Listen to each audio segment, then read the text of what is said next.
Yes, mambo ni aje, mambo ni vipi, mwana PMTV. Karibu kwenye updates za kimichezo ambazo sisi bwana kwa muda huu tumeamua deal na club ya Simba.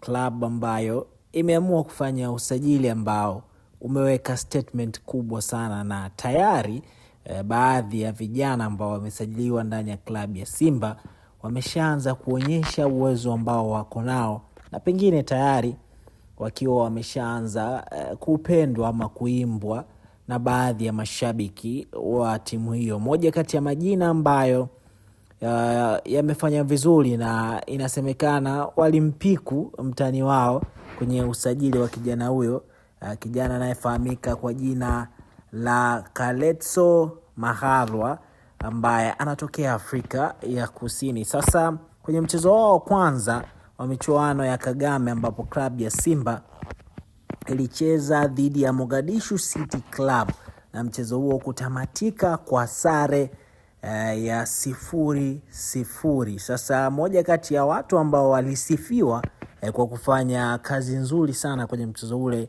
jina ambalo linatajwa sana ni la Kaletso Mahalwa. Sasa baada ya kuimbwa sana kwa kile ambacho alikifanya kwenye mchezo huo, kiungo huyo raia wa Afrika ya Kusini naye ameona avunje ukimya na kuweza kuzungumza kile ambacho amewaandalia wana Simba kuelekea msimu unaofuata. Anasema hivi: nimekuja Simba kufanya kazi na kupambana kwa ajili ya timu kushinda mataji.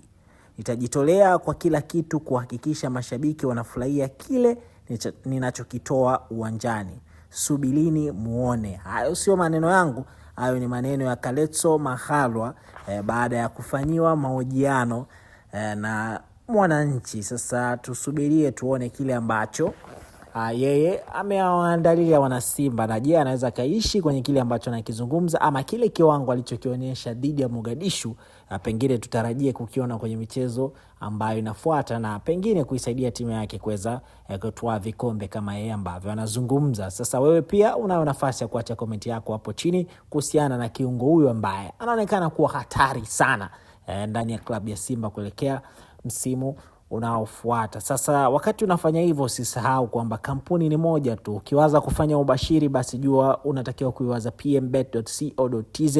Hiyo ndio ikiwa ni website yao, lakini wale ambao wana simu ndogo ama ukiishiwa bando, bonyeza nyota 149 nyota 23 alama ya reli.